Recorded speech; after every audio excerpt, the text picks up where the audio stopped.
Hi friends, welcome back to my channel Ajay talks. दोस्तों, अगर आपको ये लगता है कि साइबर अपराध की दुनिया में अनपढ़, गवार या बेरोजगार लोग ही आते हैं, तो आपकी ये गलतफहमी इस वीडियो के अंत तक दूर हो जाने वाली है, क्योंकि दिल्ली पुलिस की साइबर सेल ने एक ऐसे ही ठगों के गिरोह को गिरफ्तार किया है जिसका सरगना बैंगलोर की एक मल्टीनेशनल कंपनी में 30 लाख रुपए पर एनम के पैकेज पर सॉफ्टवेयर इंजीनियर के पद पर तैनात था। और उस 30 लाख के पैकेज को छोड़ करके वो साइबर अपराध की दुनिया में कदम रखता है, और सिर्फ कदम ही नहीं रखता, पिछले कुछ सालों के अंदर वो 636 से अधिक लोगों के साथ लगभग 100 करोड़ रुपए की ठगी कर लेता है। यानी कि 30 लाख रुपए का पैकेज अगर उसको मिलता रहे तो 300 से ज्यादा साल लगते हैं उसको 100 करोड़ कमाने के लिए, जो कि उसने 2-3 सालों के अंदर ही साइबर अपराध की दुनिया में पैर रख करके वो कमा लिए। बहरहाल, अपराधी चाहे कितना भी शातिर क्यों ना हो, पुलिस के हत्थे चढ़ चुका है। तो पूरा मामला क्या है, कैसे लोगों को ठगी का शिकार बना रहे थे, ये जानेंगे इस वीडियो में। एक छोटा सा निवेदन है कि अगर आप चैनल पर नए आए हो तो चैनल को सब्सक्राइब कर लीजिएगा, क्योंकि इस चैनल पर लगातार मैं साइबर अपराध से जुड़ी हुई तमाम सारी जो अपडेट्स हैं, नए जो पैतरे साइबर अपराधियों द्वारा अपनाए जा रहे हैं, वो मैं लगातार वीडियो के माध्यम से आप तक पहुंचाता रहता हूं। तो रवि राठौर नाम का एक शख्स, जो कि बैंगलोर में एक सॉफ्टवेयर इंजीनियर के पद पर कार्य करता था, जिसको कि वेब डेवलपमेंट और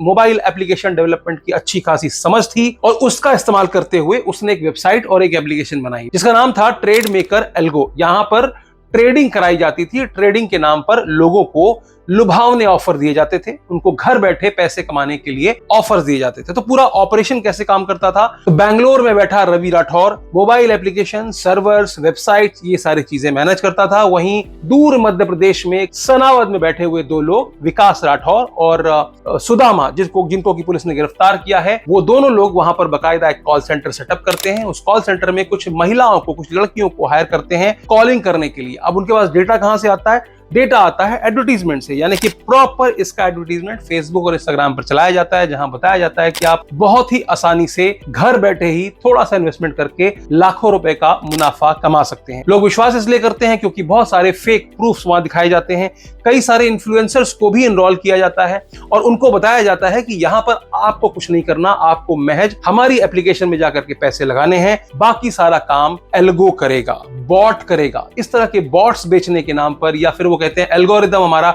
एआई के थ्रू जो है ट्रेडिंग होती है, हमारा प्लेटफॉर्म अपने आप ट्रेडिंग करता है, आपको महज वहां पर पैसे लगाने हैं। शुरुआत में 10 से 20 हजार रुपए लगवाए जाते हैं और उनको उसी एप्लीकेशन पे, जो कि बकायदा गूगल प्ले स्टोर पर मौजूद थी, वहां पर जाकर के क्यूआर कोड दिखा करके, क्योंकि इस तरह की जो एप्लीकेशंस होती हैं उनको पेमेंट गेटवेज नहीं मिलती हैं, तो पेमेंट गेटवे की जगह पर वो बकायदा क्यूआर कोड यूज करते हैं उन ऐसे बैंक अकाउंट्स का जो कि म्यूल अकाउंट्स होते हैं। तो पैसे लेने के लिए उस एप्लीकेशन पर क्यूआर कोड लगाया, 10,000 रुपए लिए, और उसके बाद उस फर्जी एप्लीकेशन में उस 10,000 रुपए को बढ़ा करके 15,000, 20,000 रुपए बता करके कि आपका पैसा डबल हो गया है या ट्रिपल हो गया है, ऐसा लोगों को दिखाया जाता है। उसके बाद उनको झांसा दे करके और ज्यादा पैसों की इन्वेस्टमेंट कराई जाती है। ऐसा ही एक मामला दिल्ली के एक पहाड़गंज के निवासी, उन्होंने एनसीआरपी पोर्टल पर कंप्लेंट दर्ज कराई। उन्होंने बताया कि उनके साथ लाखों रुपए की ठगी हो गई है। शुरुआत में उन्होंने थोड़े पैसे लगाए थे तो उनको मुनाफा दिखाया गया, लेकिन आमतौर पर हमारी ये मानसिकता होती है कि हम उन पैसों को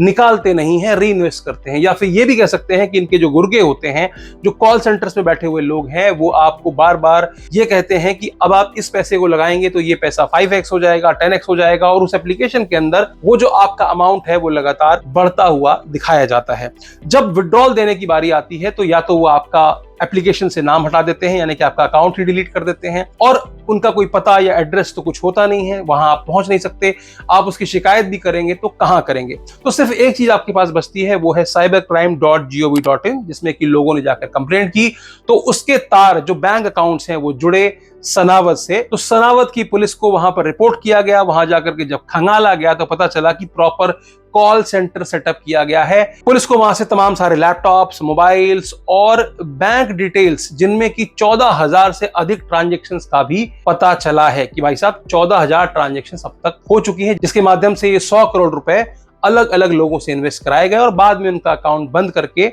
उनके साथ साइबर ठगी की गई। पुलिस की जांच में पता चला कि रवि राठौर ने इंदौर में तमाम सारे लग्जरी फ्लैट्स उन पैसों से खरीद रखे हैं, लग्जरी गाड़ियां खरीद रखी हैं, लग्जरी ट्रिप्स करता है, और साथ में जो उसके साथी हैं विकास राठौर और सुदामा, वो खंडवा की लोकल क्रिकेट लीग को प्रमोट करने के लिए वहां पर पैसे लगाते हैं। सावरिया किंग खंडवा के नाम से एक टीम बनाई है, उसके साथ वो जुड़ा हुआ है, लाखों रुपए वहां पर लगाता है। तो इस तरीके से फर्जी एप्लीकेशंस जो कि गूगल प्ले स्टोर पर मौजूद हैं, फर्जी विज्ञापन जिनको कि फेसबुक और इंस्टाग्राम के माध्यम से चलाया जाता है, बड़ी ही आसानी से एक छोटी सी जगह पर एक कॉल सेंटर सेटअप करके ऐसे लोगों को जो कि इन्वेस्टमेंट में रुचि रखते हैं या अधिक लाभ के चक्कर में इनके चंगुल में फंस जाते हैं और लाखों रुपए गवा देते हैं। अब ऐसे कई मामले हमने देखे हैं कि इस तरह के साइबर अपराध के बाद पैसों की रिकवरी बहुत ही मामूली सी होती है या कई बार विक्टिम्स जो होते हैं उनको पैसे रिकवर होते ही नहीं। कारण क्या है? कारण यह है कि आपने इन्वेस्टमेंट आज की है, आज आपने पैसे लगाए हैं, कल आपने पैसे लगाए हैं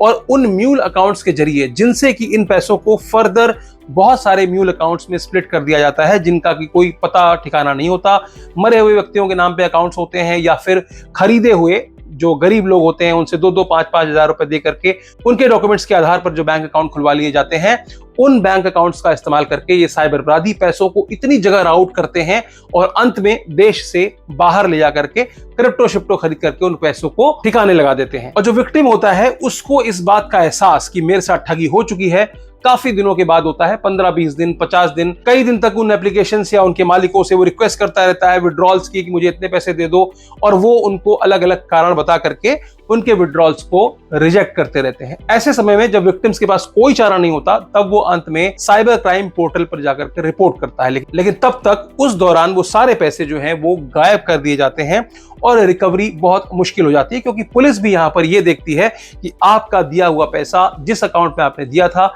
वहां पर है या नहीं है। अगर है तो उसको रिकवर करा करके आपके पैसे की भरपाई की जाती है, पर यहां पर सारा पैसा निकाल लिया जाता है और विक्टिम्स के हाथ कुछ नहीं लगता। अगर ये पूरा मामला भी देखें, गिरफ्तारी का मामला भी, तो उसमें अभी तक पैसों की बात नहीं बताई गई है कि कितना पैसा अब तक फ्रीज किया गया है, कितने पैसे रिकवर किए गए हैं। हो सकता है कि इन्वेस्टिगेशन के बाद में ये आंकड़े निकल करके आए, लेकिन 100 करोड़ से अधिक की ठगी का जो आंकड़ा निकल करके आया है, इसमें से कितने लोगों को पैसे वापस मिलते हैं, नहीं मिलते। बहुत सारे लोग कंप्लेंट भी नहीं करते क्योंकि किसी किसी की छोटी रकम ही होती है। कई लोग साइबर पुलिस के चक्कर में नहीं पड़ना चाहते कि भाई अब यार पुलिस के चक्कर काटेंगे, पैसा तो मिलना नहीं है, क्योंकि ऐसा जनरल परसेप्शन लोगों के मन में बना हुआ है। तो ऐसे केसेस में इस तरह के साइबर अपराधी फलते फूलते हैं और गिरफ्तार होने के बाद जब जमानत होती है तो उसके बाद ये किसी नए नाम से किसी नई एप्लीकेशन को प्ले स्टोर या फिर इस तरह की वेबसाइट बना करके लोगों के साथ लोगों को ठगी का शिकार बनाते हैं। यही नहीं, ऐसे तमाम मामले हमने पहले भी देखे हैं, जैसे कि बॉट ब्रो या बॉट अल्फा नाम की कुछ एप्लीकेशंस आई थी मार्केट में या वेबसाइट्स आई थी जिसमें कि MLM के जरिए लोगों को जोड़ा जाता था। तो इस तरह के झांसे में लेकर के भी तमाम सारी कंपनियां हजारों करोड़ों का यहां पर स्कैम पहले भी कर चुकी हैं, और ये स्कैम तभी रुक सकता है जब आप लालच में ना आए और इस तरह की फर्जी स्कीम में पैसा ना लगाएं, क्योंकि इसके 2 रिस्क होते हैं। पहला तो पैसा जाता ही है, साथ में ही जब आप इस एप्लीकेशन को अपने मोबाइल ऐप में डाउनलोड करते हैं तो नंबर 1 वो आपसे डॉक्यूमेंट्स मांगते हैं KYC के नाम पर, जिनका कि वो गलत इस्तेमाल करते हैं। बैंकर्स के साथ मिलकर के फेक बैंक अकाउंट्स खुलवा लेते हैं, आपके नाम पर सिम कार्ड्स निकलवा लिए जाते हैं, और साथ ही आपका जो मोबाइल जिसमें कि आपने उस ऐप को इंस्टॉल किया है वो भी कॉम्प्रोमाइज हो सकता है। मालवेयर के साथ में आपके फोन को हैक किया जा सकता है, आपके फोन के डेटा को चोरी किया जा सकता है, आपके फोन में उपलब्ध गूगल पे या फोन पे जैसी जो एप्लीकेशंस होती हैं उनके द्वारा पैसों को भी ट्रांसफर कर लिया जाता है। कई तो केसेस ऐसे भी देखे गए हैं कि विक्टिम के मोबाइल को कॉम्प्रोमाइज करके उसके नाम पर इंस्टेंट पर्सनल लोन लिया गया और उसको भी म्यूल अकाउंट्स में ट्रांसफर कर लिया गया। तो आपसे एक ही निवेदन है कि इस तरह के फर्जी विज्ञापन पर बिलीव ना करें। प्ले स्टोर पर भी अगर कोई एप्लीकेशन मौजूद है तो इसका यह हरगिज मतलब नहीं है कि वो सेफ है और उसके थ्रू आप इन्वेस्टमेंट कर सकते हैं। तो आज के लिए सिर्फ इतना ही, फिर मिलेंगे किसी और वीडियो में। वीडियो अच्छी लगी हो तो लाइक कर दीजिएगा, चैनल पर नए हो सब्सक्राइब करते हुए जरूर जाइएगा। अंत में एक ही बात कहूंगा, हंसते रहिए, मुस्कुराते रहिए, साइबर अपराध से सुरक्षित रहिए। धन्यवाद।